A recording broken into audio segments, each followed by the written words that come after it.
attirant, en se plaçant au pied du roi et en intercédant pour eux.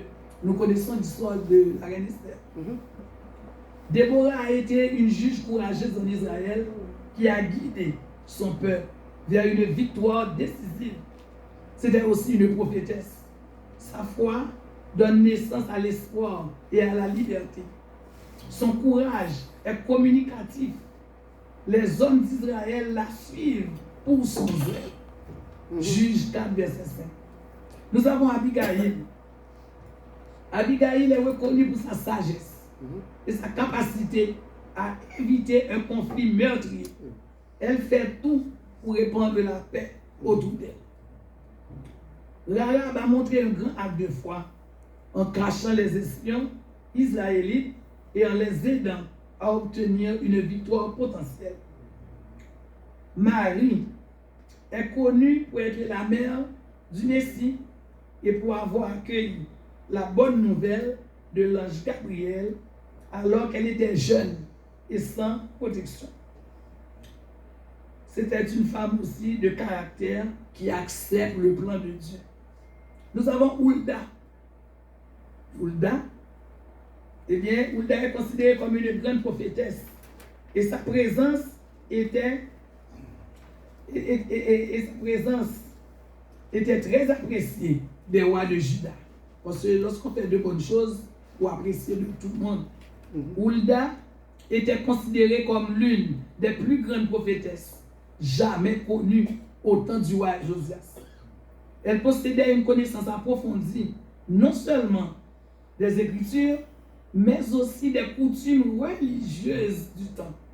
Et elle a pu répondre intelligemment aux questions techniques que le roi Josias posait concernant divers sujets religieux. Sa connaissance profonde et sa sagesse font d'elle un modèle remarquable pour tous ceux qui cherchent à vaincre les obstacles en utilisant leur intelligence créative. 2 Rois 22, versets 11 à 14. Elle joue un rôle déterminant parce qu'elle est à l'écoute de Dieu et proclame la vérité. Son message persuade le roi et toute une nation. Il faut faire de bonnes choses.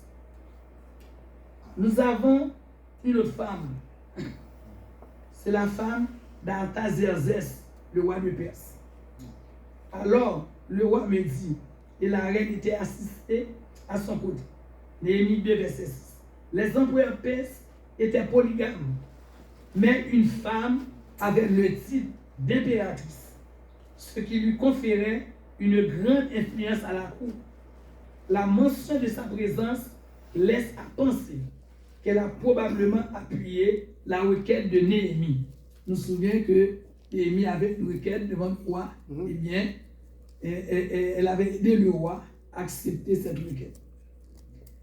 Nous avons aussi les femmes qui suivent Jésus. Ces femmes sont une source de réconfort et procurent beaucoup de bien à Jésus dans le chemin avec ses disciples. Nous avons la femme de Manoah. Son mari pense qu'ils vont mourir quand ils ont vu l'ange de l'Éternel.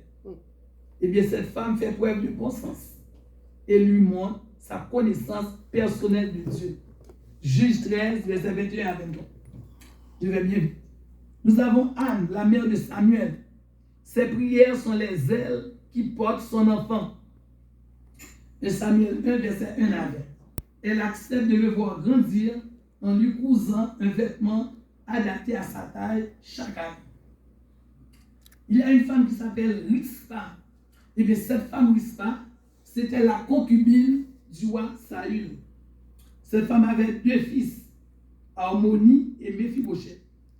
Eh bien, ces 2 fils sont morts devant elle. Son amour de mère, sa persévérance pousse le roi David à agir. Donc cette femme a passé 5 mois à surveiller les corps de ses enfants, parce que s'il va faire ça, ces oiseaux vont manger. Quand le roi David voit ça, il a accordé et pour faire funérailles normalement. Nous avons Tabitha Dorcas, sa bonne action envers les démunis, généreuse et serviable. Il y a une femme qui s'appelle Lydie. Eh bien, Lydie était hospitalière et en prière, elle a un effet positif sur les gens. Nous avons Priscille, c'est la femme d'Aquilas, une femme qui a osé enseigner. Son courage a eu un grand impact dans le monde. Nous avons aussi les femmes de Romains 16. L'Église croit grâce à l'action et l'influence de nombreuses femmes. Donc, vous voyez, depuis longtemps, les dames travaillent en pile.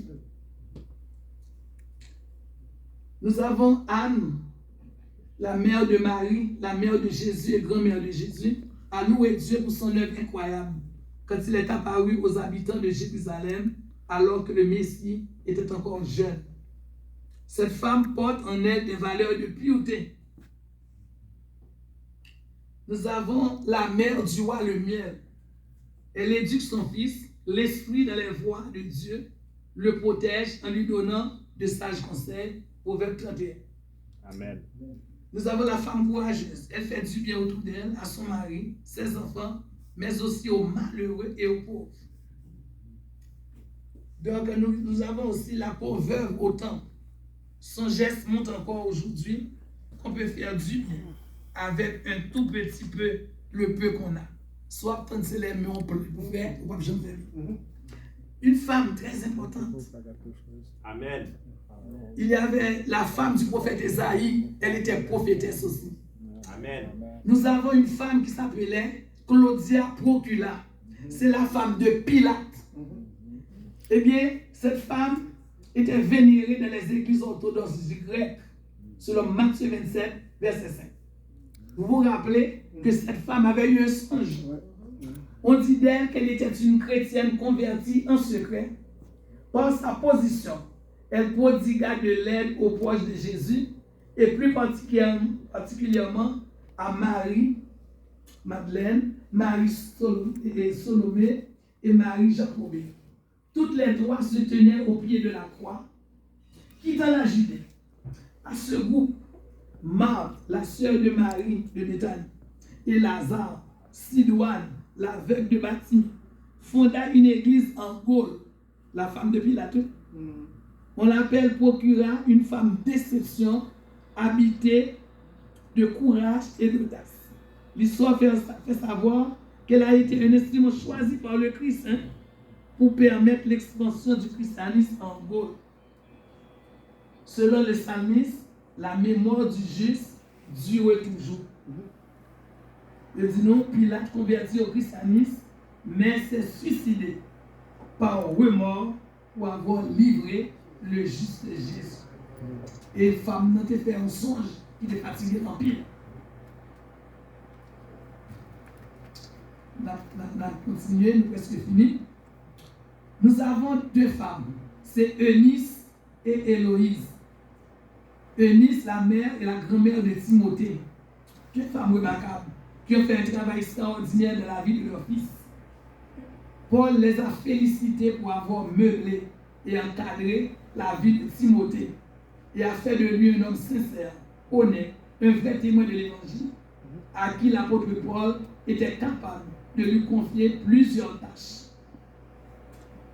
Timothée était très jeune quand Paul était en prison. Timothée gérait les églises. C'était un homme fiable. Bien que jeune, Paul lui confiait beaucoup de responsabilités. Il visitait les églises, réconfortait les chrétiens. De Timothée 2. Parler du travail important, donc c'était un travail important que maman avait fait dans la vie de Timothée. Aujourd'hui, c'est triste. On retire toutes les traces de Dieu dans les écoles. Nos enfants font face à des enjeux majeurs.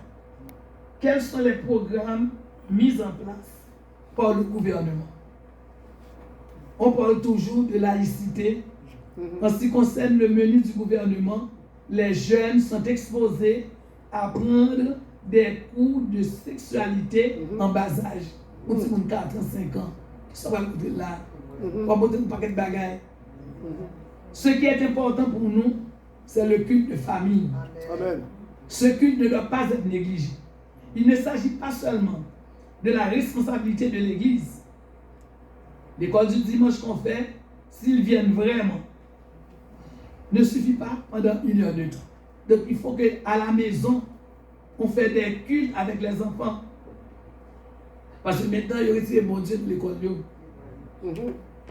Selon Deutéronome 6, la responsabilité des mères, exemple, le phénomène des gangs de rue, désolé de le signaler, qui fait mal signaler, c'est parce que nous, mesdames, ça, ils font un travail extraordinaire avec Timothée. Beaucoup d'enfants, des pasteurs et des ouvriers de l'église qui sont en prison. Ça fait mal, hein? C'est inadmissible. On doit se poser les questions. Que font les parents, particulièrement les mères? Dans l'Ancien Testament, les jeunes filles n'étaient pas instruites dans la Torah. Seuls les petits garçons avaient la possibilité d'aller à l'école et ils devaient tôt apprendre le métier, ce qui empêchait la délinquance. Les jeunes filles étaient éduquées par leur maman, apprendre à tenir une maison parce qu'elles se mariaient très tôt. Donc je sais que les mamans parfois doivent faire 3 jobs à cause du coût de la vie. Mais sachez-le bien, votre présence est nécessaire. Parce que 15 minutes peuvent éviter la prison. Des jeunes filles font des escortes. Il y a certaines écoles qui recrutent pour amener des jeunes comme des travailleuses de sexe. Une fois dans les nouvelles à TVA, une mère fait savoir qu'on a volé sa fille. Les jeunes font beaucoup de violence. Tue leurs camarades. Que dit la Bible? Tu ne tueras point. Donc nous allons terminer. Donc les messages des femmes connues et inconnues, il y a l'amour, le courage, la foi et la force, l'humilité, montrant que ces messages peuvent transformer des vies individuelles, des communautés entières et même le monde entier. De ce fait, nous devons agir avec les autres, avec sagesse et compassion, pour nous assurer que notre exemple soit connu de tous, profitable pour tous. Enfin, nous pouvons dire que les femmes de la Bible sont des modèles d'inspiration à suivre. Par leur foi, leur force morale. Elles ont toutes fait preuve d'une grande persévérance et d'une grande sagesse, tout en surmontant les épreuves de leur vie avec intelligence, courage et bonté. Enfin, pour terminer complètement, femmes, Dieu a une mission pour chacune de vous. Il suffit de faire de votre mieux pour le servir. Pas seulement dans la vie publique, mais dans la vie religieuse. Évitez certaines excuses. C'est un prétexte pour ne pas mettre la main dans la pâte. Je ne peux pas, je ne suis pas qualifié. Qu'est-ce qu'on va dire de moi? Dieu, quand il appelle, il ne choisit pas des gens qualifiés pour faire son travail. Il qualifie lui-même des gens pour faire son travail.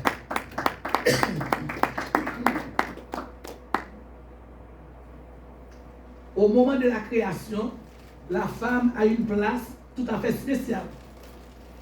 Elle est formée à partir de l'homme.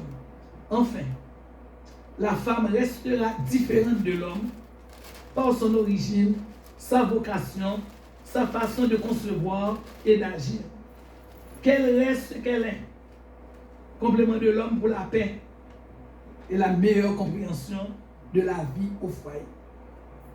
Qu'il en soit ainsi. Que Dieu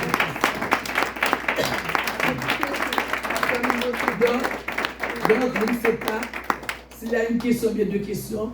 On est prêt de répondre pour qu'on puisse passer à notre conférence qui est très importante. Avec vous, Sœur Gaëlle. S'il y a une question, ou bien s'il y a une question au sujet de ce qu'on venait de dire.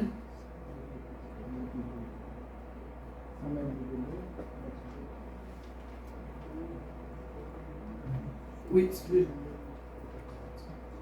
Donc, et la prochaine conférencière, ça va être la sœur Josette Huissin. Donc, sœur Josette Huissin, elle travaille longtemps dans le ministère de Dieu. Donc, samedi prochain, je crois, 5 avril, donc l'église a ordonné comme pasteur. Donc, vous êtes invités. C'est l'église Shiloh, l'église baptiste Shiloh. Donc, on va vous donner l'adresse. Donc, il faut encourager notre soeur pour qu'elle puisse continuer à travailler dans l'œuvre du Seigneur. 79 59 Saint-Michel. Ok, c'est tout près d'ici. 79 59 Saint-Michel. Donc, à l'église baptiste. Donc, très vite.